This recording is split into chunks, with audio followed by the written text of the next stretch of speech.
Hello दोस्तों, गुरुदेव और God YouTube channel में आपका स्वागत है। तो आज की इस वीडियो में पृथ्वी की आंतरिक संरचना से इस चैप्टर का यह सेकेंड वीडियो है, जिसमें इस 3 टॉपिक को विस्तारपूर्वक डिस्कस करेंगे। जिसमें से पहला टॉपिक है क्रस्ट, दूसरा टॉपिक है मेंटल और तीसरा टॉपिक है कोर। तो इन तीनों टॉपिकों से बनने वाले सारे कंसेप्ट और इसके फैक्ट को क्लियर करेंगे।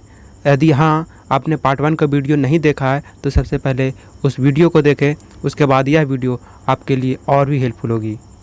तो चलिए शुरू करते हैं। नेक्स्ट टॉपिक है भूपर्पटी अर्थात क्रस्ट।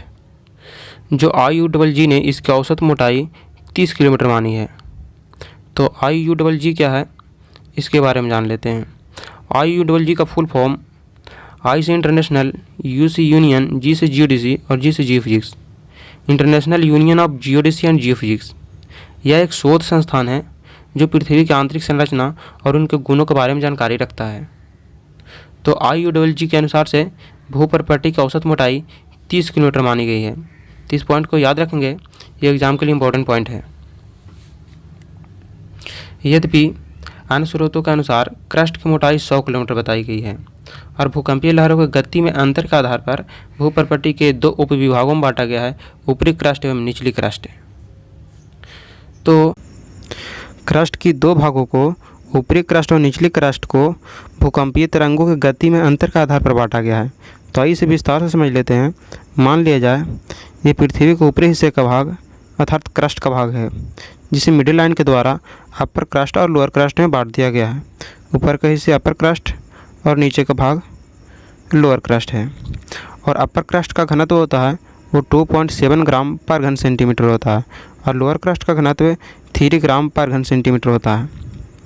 तो अपर क्रस्ट का घनत्व लोअर क्रस्ट के घनत्व की अपेक्षा कम है और लोअर क्रस्ट का घनत्व अपर क्रस्ट के घनत्व की अपेक्षा अधिक है।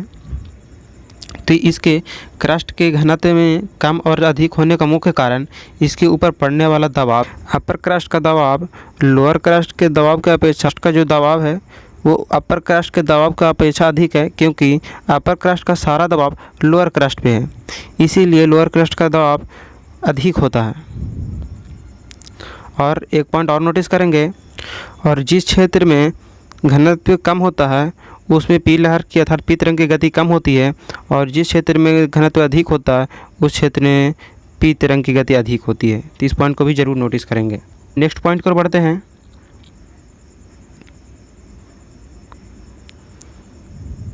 IUGG के अनुसार क्रस्ट के ऊपरी भाग में पी तरंग की गति 6.1 किलोमीटर प्रति सेकंड है तथा निचले भाग में 6.9 किलोमीटर प्रति सेकंड है। तो अभी हमने कन्फर्म किया कि अपर क्रस्ट का घनत्व कम है और लोअर क्रस्ट का घनत्व अधिक है, इसीलिए अपर क्रस्ट में पी तरंग की गति कम है और लोअर क्रस्ट में पी तरंग की गति अधिक है। तो आइए नेक्स्ट पॉइंट पर बढ़ते हैं। और ऊपरी क्रस्ट का औसत घनत्व 2.7 ग्राम पर घन सेंटीमीटर है, जो हमने पहले बताया, और लोअर क्रस्ट का घनत्व 3 ग्राम पर घन सेंटीमीटर है। और घनत्व में यह अंतर दबाव के कारण माना जाता है, अर्थात अधिक घनत्व के क्षेत्र में अधिक दबाव है और कम घनत्व के क्षेत्र में कम दबाव है। और नेक्स्ट पॉइंट है ऊपरी क्रस्ट एवं निचले क्रस्ट के बीच घनत्व संबंधी असंबद्धता को कोनराड असंबद्धता कहलाती है, अर्थात कोनराड डिसकंटिन्यूटी कहलाती है। तो ये कोनराड असमानता है, किस प्रकार बांटा गया है, ये मान लीजिए अपर क्रस्ट है और ये लोअर क्रस्ट है। तो इन दो का घनत्व अलग अलग होने के कारण इस लाइन को कोनराड असमानता का नाम दिया गया है, क्योंकि इसका घनत्व इसी क्षेत्र में सीमित है और ये निचली क्रस्ट का घनत्व इसी क्षेत्र में सीमित है, इसीलिए इसे इस बीच लाइन को कोनराड असमानता का नाम दिया गया है। तो इस पॉइंट को याद रखेंगे। और क्रस्ट का निर्माण मुख्यतः सिलिका और एल्युमिनियम से हुआ, इसे सियाल परत भी कहा जाता है। तो SI से सिलिका और AL से एल्युमिनियम। तो इस पॉइंट को भी याद रखेंगे, जो क्रस्ट का भाग है वो सियाल से बना हुआ अर्थात सिलिका और एल्युमिनियम से बना हुआ है। नेक्स्ट टॉपिक है मेंटल, और ये दूसरा टॉपिक है। इसके ठीक पहले हम लोग क्रस्ट टॉपिक को विस्तारपूर्वक डिस्कस किया था, उसी अनुसार से इसके अगले टॉपिक कोर टॉपिक को भी डिस्कस करेंगे। तो आइए क्रस्ट टॉपिक के बाद मेंटल टॉपिक को डिस्कस कर लेते हैं। तो इसका पहला पॉइंट है क्रस्ट के निचले आधार पर भूकंपीय तरंगों की गति में अचानक वृद्धि होती है तथा यह बढ़कर 7.9 से 8.1 किलोमीटर प्रति सेकंड तक हो जाती है। तो एक पॉइंट को ज़रूर आप नोटिस कर रहे होंगे कि भूकंपीय तरंगों की गति, लहरों को तरंगे ही बोल सकते हैं, इस पॉइंट को आप याद रखेंगे। तो भूकंपीय तरंगों की गति, तो क्रस्ट की बात हो या मेंटल की बात हो या आगे कोर की बात करें, तो तीनों में देखा जाए तो भूकंपीय तरंगे की गति से लिया जा रहा है, क्योंकि भूकंपीय तरंगों से पृथ्वी की आंतरिक संरचना और उसकी प्रकृति और उसकी अवस्था और उसका संपूर्ण चित्र कुछ जानकारी मिलती है। जो भूकंपीय तरंगे उसकी जानकारी देने में मदद करती है। इसीलिए और भूकंपीय तरंगों के आधार पर भी क्रस्ट और मेंटल और कोर को दो उपविभागों में बांटा गया है। तो चलिए इसको पृथ्वी की आंतरिक संरचना को सबसे पहले ड्रॉ करेंगे और इसे विस्तारपूर्वक डिस्कस करेंगे। मान लिया जाए ये पृथ्वी का आंतरिक हिस्से की भाग है और इसके 3 लेयर हैं, क्रस्ट, मेंटल और कोर। 3 लेयर है और सभी लेयर के और एक लेयर और भी है, अर्थात क्रस्ट के 2 भाग, अपर क्रस्ट और लोअर क्रस्ट। उसी अनुसार से मेंटल में भी अपर मेंटल और लोअर मेंटल, और कोर में भी आउटर कोर और इनर कोर।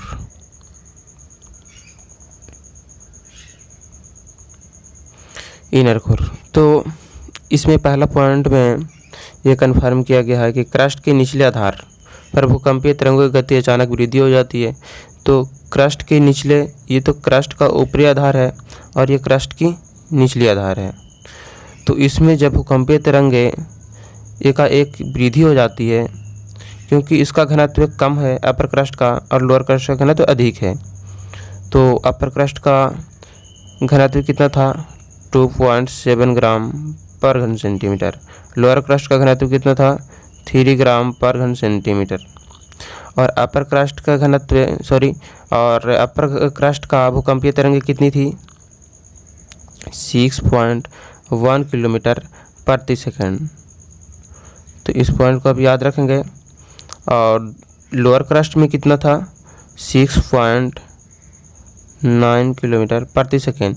यह भूकंपीय तरंग की गति है। तो उसी अनुसार से जब भूकंपीय तरंगे और इसकी गति बढ़ जाती है और इसके अर्थात अपर मेंटल में जब प्रवेश करने की होती है तो भूकंपीय तरंग की गति बढ़ जाती है। तो बढ़कर कितनी हो जाती है, 7.9 से 8.1 किलोमीटर प्रति सेकंड तक हो जाती है। तो आप जिसे देख रहे होंगे कि गति अपर से लोअर तक बढ़ती जा रही है। अपर क्रस्ट में 6.1 और लोअर क्रस्ट में 6.9 और लोअर क्रस्ट का आगे अगर बढ़ रहे हैं तो 7.9 से 8.1। और मैं 4 पॉइंट बताने जा रहा हूँ जो बहुत इम्पोर्टेंट है, जो क्रस्ट और मेंटल और कोर तीनों को समझने में बहुत हेल्प होगी। तो इस पॉइंट को ज़रूर याद रखेंगे। तो आप देख रहे हैं कि पृथ्वी के आंतरिक भाग में जिस प्रकार से गहराई बढ़ती जाती है उस प्रकार से पृथ्वी का घनत्व बढ़ता जाता है और उसका दाब बढ़ता है और उसका ताप भी बढ़ता है और उसकी भूकंपीय तरंगे भी बढ़ती है। तो इस 4 पॉइंट को ज़रूर याद रखेंगे जो क्रस्ट मेंटल कोर को समझने में आसानी मिलेगा। ये मेन फंडा है, तो इसको कंफर्म करेंगे। पहला क्या है, पहला है घनत्व बढ़ रहा है, दूसरा है दाब बढ़ रहा है, तीसरा है ताप बढ़ रहा है और चौथा है भूकंपीय तरंग की गति बढ़ रही है। कंप्लीट। तो चलिए अब इसके नेक्स्ट पॉइंट की ओर बढ़ते हैं। और इसका क्या कारण है, घनत्व बढ़ने के साथ साथ इसकी भूकंपीय तरंग की गति बढ़ रही है। इसीलिए इसको और आगे देखेंगे तो घनत्व बढ़ता ही जाएगा गहराई के साथ साथ, उसी प्रकार से भूकंपीय तरंग की गति बढ़ती जाएगी। चलिए इसके अगले पॉइंट की ओर चलते हैं। नेक्स्ट पॉइंट है, इसे निचले क्रस्ट एवं ऊपरी मेंटल के मध्य एक असंबद्धता या डिसकंटिन्यूटी का निर्माण होता है जो चट्टानों के घनत्व में परिवर्तन को दर्शाता है। तो यह जो डिसकंटिन्यूटी है किस लेयर के बीच है? लोअर क्रस्ट और अपर मेंटल के बीच में यह डिसकंटिन्यूटी का निर्माण होता है। और इस डिसकंटिन्यूटी को निर्माण होने का क्या तात्पर्य है?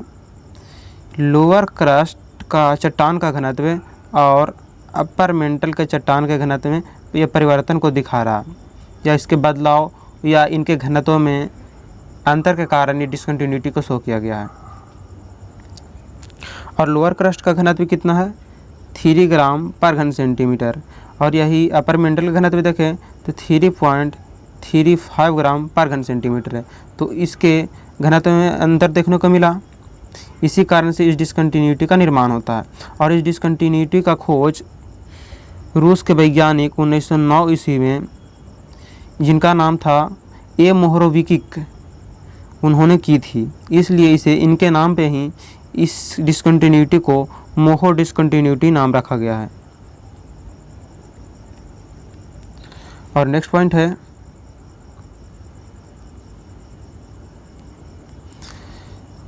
मोहो असंबद्धता से लगभग 2900 किलोमीटर गहराई तक मेंटल का विस्तार है।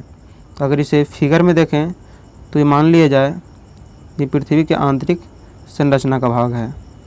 तो ये क्रस्ट का भाग, upper crust, lower crust, upper mantle, lower mantle, outer core और इनर कोर। तो इसमें जो मेंटल का जो भाग है, जो इसका क्षेत्र इस प्रकार है। और यहाँ पे मोहो असंबद्धता है, मोहो डिसकंटिन्यूटी। इसके पहले कौन सा था? Conrad discontinuity. इसके बाद रेपिटी, उसके बाद गुटेनबर्ग, उसके बाद लेहमान। और ये डिसकंटिन्यूटी के किसके आधार पर अलग की गई है? तो घनत्व के आधार पर अलग की गई है। जिसमें से अगर मोहो डिसकंटिन्यूटी से गुटेनबर्ग डिसकंटिन्यूटी तक देखें, जो एरिया है यह 2900 किलोमीटर का डिस्टेंस है। और इसका जो 20 का जो क्षेत्र है वो मेंटल का क्षेत्र है। और इसी में आगे पॉइंट में बताया गया है कि इसका गहराई जो है 2900 किलोमीटर गहराई से इसे मेंटल का विस्तार है। जो टोटल है इसका बीच का जो एरिया जो मेंटल का क्षेत्र है, कहाँ से लेकर मोहो से गुटेनबर्ग के अर्थात आउटर कोर के भाग तक। और नेक्स्ट पॉइंट है, और इसका आयतन पृथ्वी का कुल आयतन का लगभग 83% और द्रव्यमान का 68%। अगर पूरा पृथ्वी को देख लें तो इसमें से जो मेंटल का भाग है वो पूरा पृथ्वी का आयतन का 83% ये मेंटल कवर कर रहा है। अगर इसके द्रव्यमान के देखें, पूरा पृथ्वी का वजन का 68% सिर्फ मेंटल का वजन है। तो ये पॉइंट क्लियर हो गया होगा। नेक्स्ट पॉइंट है, ये जो मेंटल का निर्माण है मेंटल लेयर का है जो सिलिका और मैग्नीशियम से हुआ है। इसे सीमा परत भी कहा जाता है। SI से सिलिका और AMA से मैग्नीशियम। तो सीमा क्षेत्र इस क्षेत्र को कहलाता है, अर्थात इस लेयर को, मेंटल लेयर को सीमा क्षेत्र कहलाता है। नेक्स्ट पॉइंट है,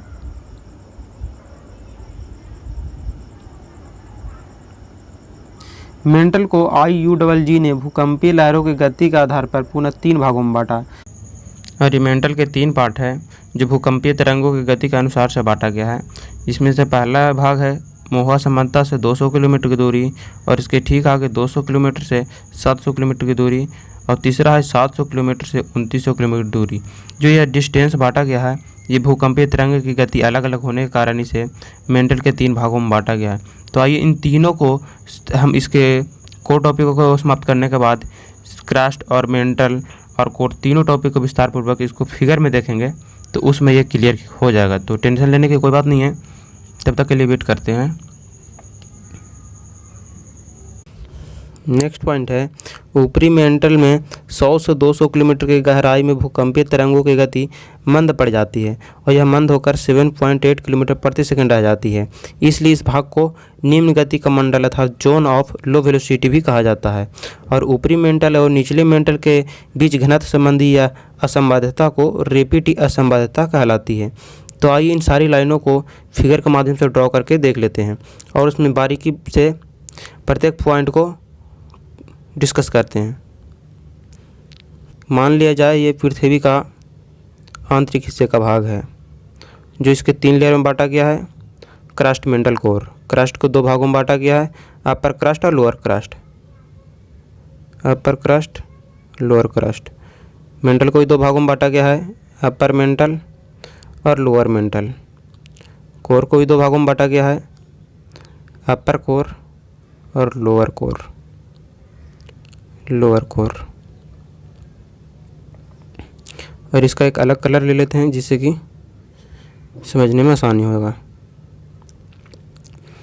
और यहाँ पे हम लोग सिर्फ मेंटल के क्षेत्र को ही फोकस करेंगे क्योंकि इसका पहला पॉइंट है ऊपरी मेंटल में 100 से 200 किलोमीटर की गहराई में भूकंपीय तरंगों की गति मंद पड़ जा रही है। तो यह मेंटल का क्षेत्र है। कहाँ से कहाँ तक है? यहाँ से लेकर के यहाँ तक का क्षेत्र मेंटल का क्षेत्र है। और यह जो है ऊपर में अपर मेंटल है। इसमें ऊपर मेंटल कहा जा रहा है या ऊपरी मेंटल कहा जा रहा है। तो ऊपरी मेंटल में 100 से 200 किलोमीटर, ऊपरी मेंटल है तो इसको 100 किलोमीटर, 100 से 200 किलोमीटर इसे मान लेते हैं। और जो ये क्षेत्र है इसमें भूकंपीय तरंगों की गति कम है। इसका कारण क्या है? क्योंकि यह जो क्षेत्र है रेडियो एक्टिव एलिमेंट से बने हुए हैं। इसी कारण से ये सेमी लिक्विड अवस्था में है, पूरी तरह से द्रव अवस्था में भी नहीं है, नहीं तो पूरी अवस्था ठोस अवस्था में भी नहीं है, पूरी तरह से ठोस अवस्था में भी नहीं है। इसीलिए अर्ध तरल अवस्था में है या दुर्बल मंडल के नाम से जाना जाता है। इसी के कारण से सेमी लिक्विड होने के कारण से ये इसमें भूकंपीय तरंगे की गति मंद हो जाती है या 7.8 किलोमीटर प्रति सेकंड रह जाती है। इसे स्टेनोस्फेयर के नाम से जाना जाता है। तो इस पॉइंट को जरूर क्लियर हो गया होगा। और क्रस्ट में देखें कि क्रस्ट का भूकंपीय तरंगे कितनी थी, तो इसमें इसका अलग कलर ले लेते हैं।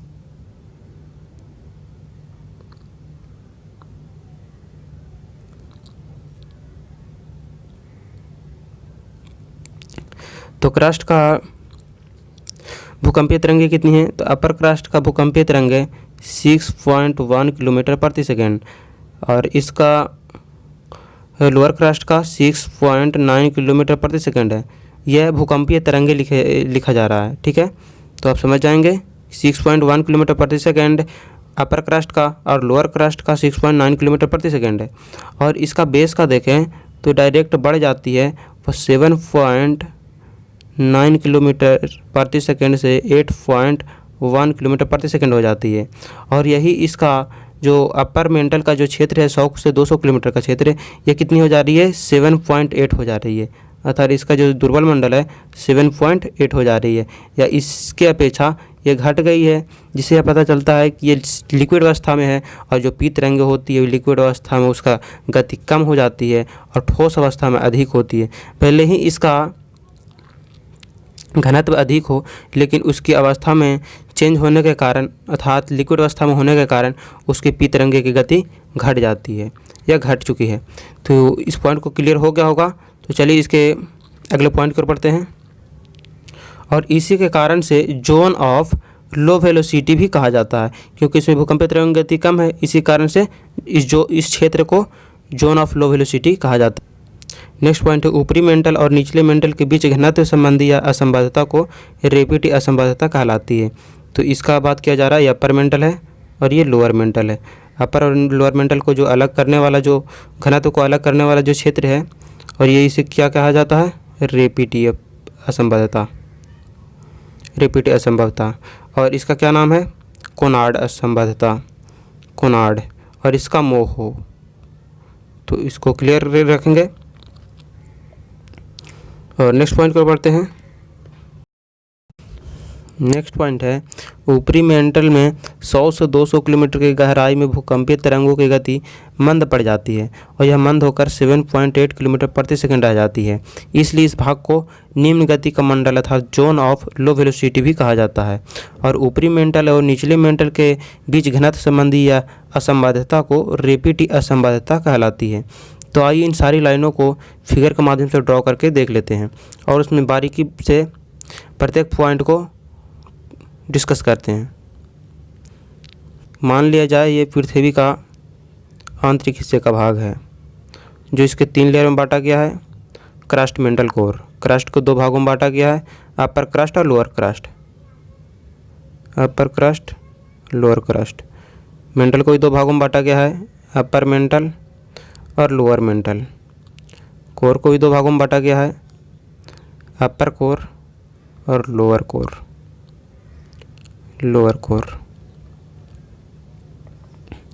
और इसका एक अलग कलर ले लेते हैं जिससे कि समझने में आसानी होगा। और यहाँ पे हम लोग सिर्फ मेंटल के क्षेत्र को ही फोकस करेंगे, क्योंकि इसका पहला पॉइंट है ऊपरी मेंटल में 100 से 200 किलोमीटर की गहराई में भूकंपीय तरंगों की गति मंद पड़ जा रही है। तो यह मेंटल का क्षेत्र है। कहाँ से कहाँ तक है? यहाँ से ले करके यहाँ तक का क्षेत्र मेंटल का क्षेत्र है। और यह जो है ऊपर में अपर मेंटल है। इसमें ऊपर मेंटल कहा जा रहा है या ऊपरी मेंटल कहा जा रहा है? तो ऊपरी मेंटल में 100 से 200 किलोमीटर, ऊपरी मेंटल है तो इसको 100 किलोमीटर, 100 से 200 किलोमीटर इसे मान लेते हैं।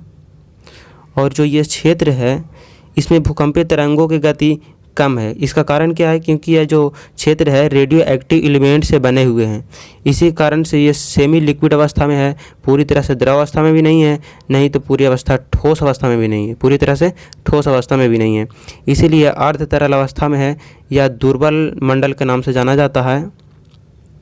इसी के कारण से सेमी लिक्विड होने के कारण से ये इसमें भूकंपीय तरंगे की गति मंद हो जाती है या 7.8 किलोमीटर प्रति सेकंड आ जाती है। इसे स्टेनोस्फेयर के नाम से जाना जाता है।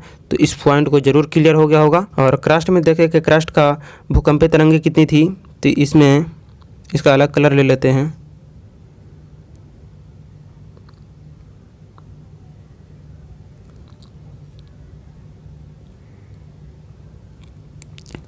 तो क्रस्ट का भूकंपीय तरंगे कितनी है? तो अपर क्रस्ट का भूकंपीय तरंगे 6.1 किलोमीटर प्रति सेकेंड और इसका लोअर क्रस्ट का 6.9 किलोमीटर प्रति सेकेंड है। यह भूकंपीय तरंगे लिखा जा रहा है। ठीक है, तो आप समझ जाएंगे 6.1 किलोमीटर प्रति सेकेंड अपर क्रस्ट का और लोअर क्रस्ट का 6.9 किलोमीटर प्रति सेकेंड है। और इसका बेस का देखें तो डायरेक्ट बढ़ जाती है, वो 7.9 किलोमीटर प्रति सेकेंड से 8.1 किलोमीटर प्रति सेकंड हो जाती है। और यही इसका जो अपर मेंटल का जो क्षेत्र है 100 से 200 किलोमीटर का क्षेत्र है, ये कितनी हो जा रही है? 7.8 हो जा रही है। अर्थात इसका जो दुर्बल मंडल है 7.8 हो जा रही है या इसके अपेक्षा ये घट गई है, जिससे यह पता चलता है कि ये लिक्विड अवस्था में है। और जो पी तरंगे होती है लिक्विड अवस्था में उसका गति कम हो जाती है और ठोस अवस्था में अधिक होती है। भले ही इसका घनत्व अधिक हो, लेकिन उसकी अवस्था में चेंज होने के कारण अर्थात लिक्विड अवस्था में होने के कारण उसके पी तरंगे की गति घट जाती है या घट चुकी है। तो इस पॉइंट को क्लियर हो गया होगा। तो चलिए इसके अगले पॉइंट की ओर बढ़ते हैं। और इसी के कारण से जोन ऑफ लो वेलोसिटी भी कहा जाता है, क्योंकि इसमें भूकंपीय तरंग गति कम है। इसी कारण से इस क्षेत्र को जोन ऑफ लो वेलोसिटी कहा जाता है। नेक्स्ट पॉइंट है ऊपरी मेंटल और निचले मेंटल के बीच घनत्व संबंधी या असंबद्धता को रेपिटी असंबद्धता कहलाती है। तो इसका बात किया जा रहा है, ये अपर मेंटल है और ये लोअर मेंटल है।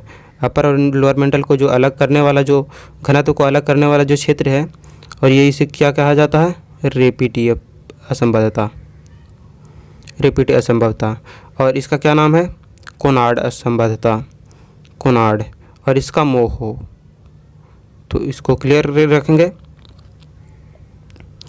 और नेक्स्ट पॉइंट को बढ़ते हैं। ऊपरी मेंटल को, ऊपरी भाग को दुर्बलता मंडल कहते हैं या स्टेनोस्फेयर कहते हैं, क्योंकि यह पृथ्वी पर उत्पन्न होने वाले ज्वालामुखी के मैग्मा की आपूर्ति करता है। तो आइए हम लोग जान लें कि स्टेनोस्फेयर क्या होता है या दुर्बलता मंडल क्या होता है और इसकी मोटाई कितनी होती है। तो चलिए सबसे पहले पृथ्वी की आंतरिक संरचना की ओर बढ़ते हैं। तो यह मान लीजिए पृथ्वी की आंतरिक संरचना को हमने ड्रॉ कर लिया और इसके 3 परत हैं, क्रस्ट और मेंटल कोर। क्रस्ट के भी 2 भाग हैं, अपर क्रस्ट और लोअर क्रस्ट। उसी प्रकार से मेंटल के भी 2 भाग हैं, अपर मेंटल लोअर मेंटल। और कोर का भी 2 भाग, आउटर कोर और लोअर कोर या इनर कोर, आउटर कोर और इनर कोर। तो इसमें पहला पॉइंट है ऊपरी मेंटल का ऊपरी भाग। ऊपरी मेंटल का कौन सा क्षेत्र है? ये तो अपर क्रस्ट है और ये लोअर क्रस्ट। उसके बाद अपर मेंटल तो ये है। तो यह क्षेत्र है जो 100 से 200 किलोमीटर का जो बीच का जो क्षेत्र है, अपर मेंटल से 100 से 200 किलोमीटर का बीच का जो क्षेत्र है, यह स्टेनोस्फेयर कहलाता है। यह दुर्बलता मंडल कहलाता है। और इसका अर्ध तरल अवस्था में होने का मुख्य कारण रेडियो एक्टिव एलिमेंट के प्रेजेंटेशन के कारण है। और इसमें पी तरंग की गति धीमी होती है, क्योंकि पी तरंग होती है जो ठोस में अधिक तेज़ी से गमन करती है और द्रव में थोड़ा कम जाती है। इसी कारण से इसमें भूकंपीय तरंग की गति धीमी हो जाती है। और अगर देखें कि यह जो क्षेत्र है जो ज्वालामुखी और मैग्मा को भी आपूर्ति यहीं से होती है, और मैग्मा सिंचित क्षेत्र को मैग्मा चैम्बर कहा जाता है। और यहीं से ज्वालामुखी उद्गार के समय मैग्मा निकलती है बाहर और लावा के रूप में जम जाती है, और जिससे ज्वालामुखी पर्वत और पठारवादी का निर्माण होता है। तो चलिए नेक्स्ट पॉइंट की ओर बढ़ते हैं। दुर्बलता मंडल या स्थेनोस्फीयर पर स्थल मंडल उत्प्लावित हो रहा है या तैर रहा है। इसका यह मतलब है कि स्थल मंडल का जो घनत्व है सो कम होगा और दुर्बलता मंडल का घनत्व अधिक होगा। किसके अपेक्षा? स्थल मंडल के अपेक्षा। तभी तो दुर्बलता मंडल स्थल मंडल के नीचे रहेगा और दुर्बलता मंडल पर ऊपर स्थल मंडल तैर रहा है। तो आइए इसे देख लेते हैं। तो स्थल मंडल का घनत्व है 3.09 ग्राम पर घन सेंटीमीटर है। यहाँ ग्राम में मिस्टेक हुआ, मिसप्रिंट हुआ है, तो 3.09 ग्राम पर घन सेंटीमीटर है। और यह दुर्बलता मंडल का घनत्व देखें तो 4.5 ग्राम पर घन सेंटीमीटर है, जो स्थल मंडल से अधिक है दुर्बलता मंडल का घनत्व। तो ये सही है, तभी यह दुर्बलता मंडल पर स्थल मंडल है जो तैर रही है। तो हम ये देखेंगे कि क्या यह दुर्बलता मंडल है जो लिक्विड अवस्था में है, जो स्थल मंडल इसके ऊपर तैर रही है। तो आइए इसके थोड़ा विस्तार पूर्वक समझ लेते हैं।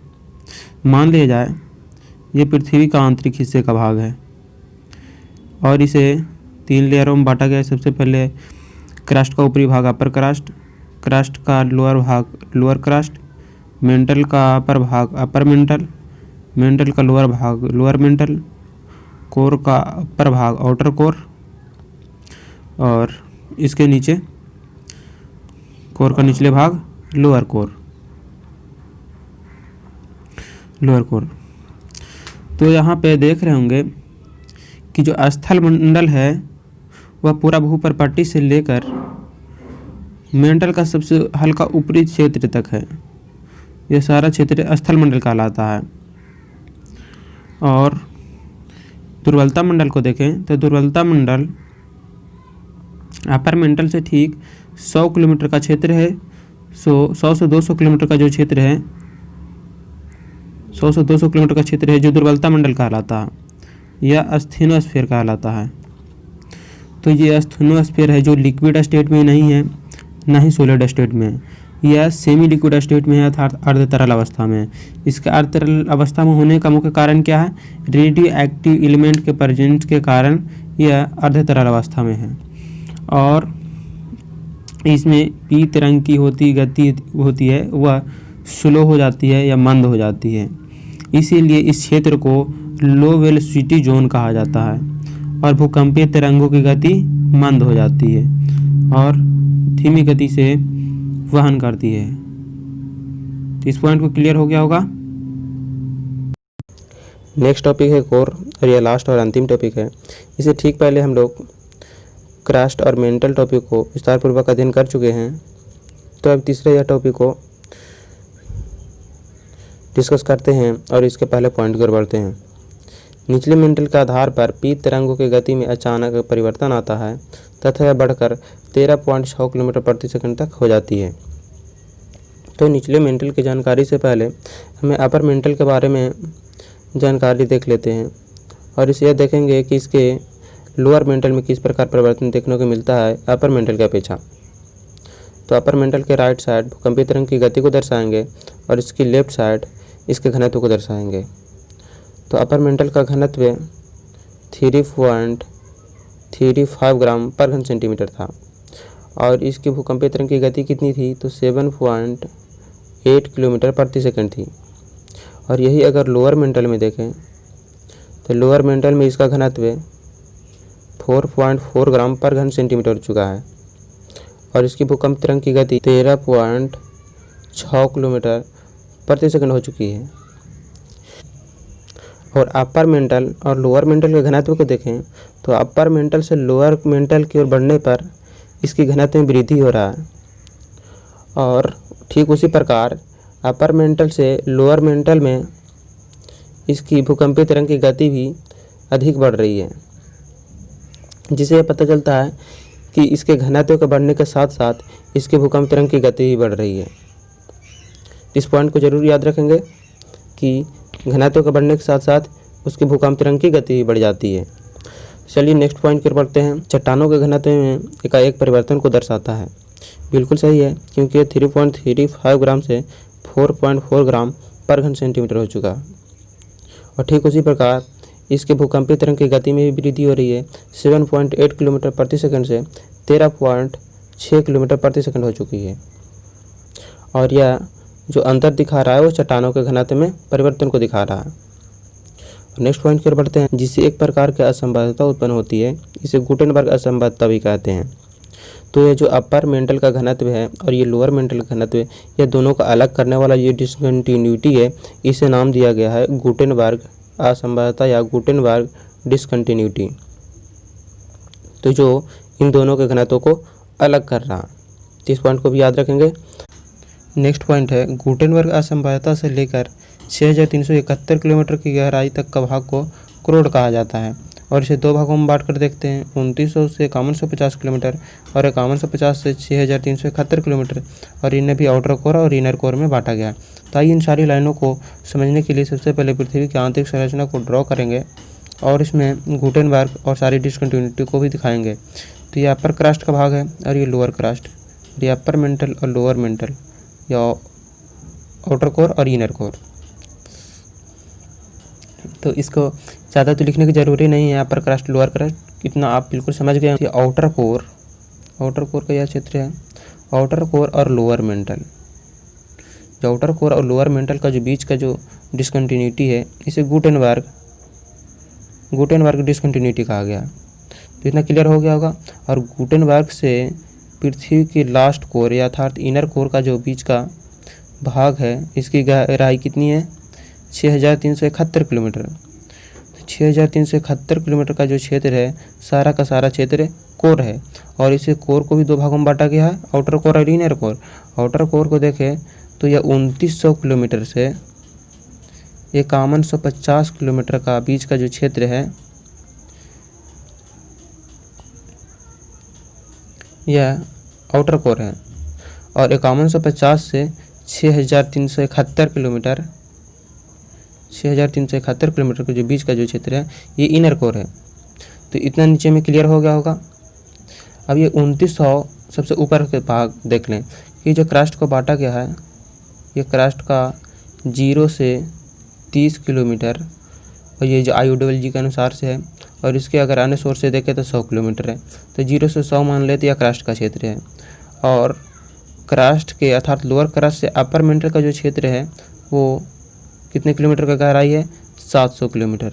और 700 किलोमीटर अर्थात अपर मेंटल से लोअर मेंटल तक का जो क्षेत्र है, ये 700 से 2900 किलोमीटर है। तो ये 700 से 2900 किलोमीटर के क्षेत्र को लोअर मेंटल है। तो इस प्रकार से कुल बांटा गया है।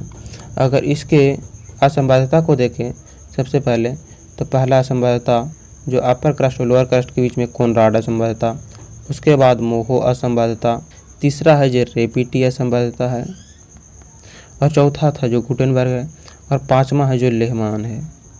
तो यह क्लियर हो चुका होगा कि ये दो भागों में किस प्रकार से बांटा गया, कोर को किस भागों में बांटा गया है। तो चलिए अब इसके नेक्स्ट पॉइंट की ओर बढ़ते हैं। नेक्स्ट पॉइंट है इनके बीच पाई जाने वाली घनत्व संबंधी असंबद्धता लेहमैन असंबद्धता कहलाती है। किसके बीच में? आउटर कोर इनर कोर के बीच में लेहमैन असंबद्धता है।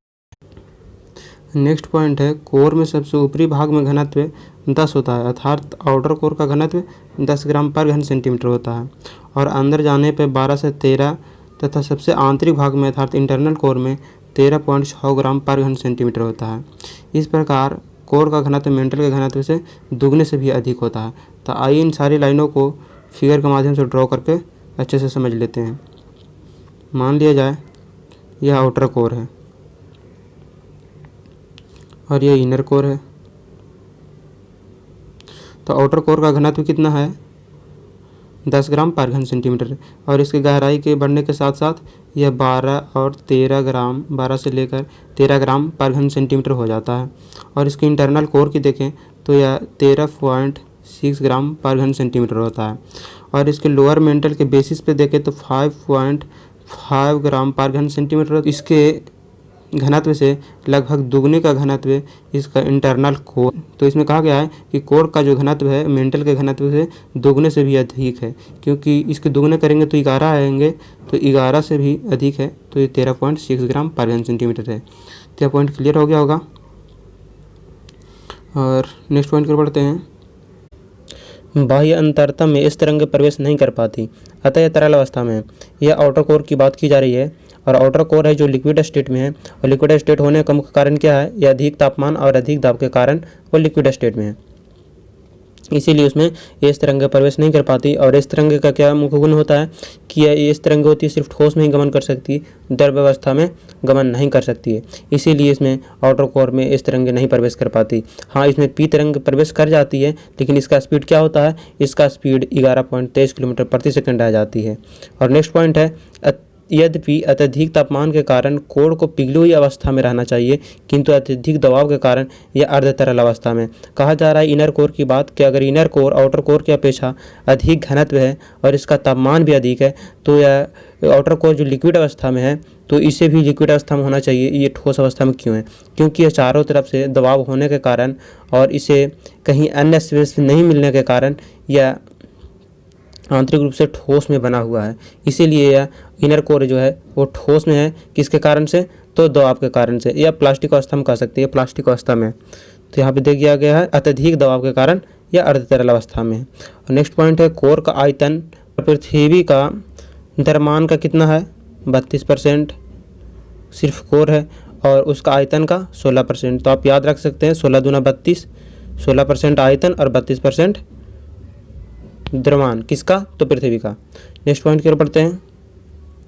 कोर के आंतरिक भागों में सिलिकॉन की कुछ मात्रा रहती है, परंतु इनका निर्माण मुख्य रूप से निकेल और लोहा से हुआ, अतः इसे नीफे परत कहा जाता है। और बाह्य कोर में सिलिका की मात्रा 20% होती है और लोहे और निकेल की मात्रा 80% होती है, तो इसीलिए इसे नीफे परत तथा निकेल और फेरस कहा जाता है। तो इस पॉइंट जरूर क्लियर हो गया होगा। तो अब नेक्स्ट वीडियो में मिलते हैं एक नए चैप्टर के साथ।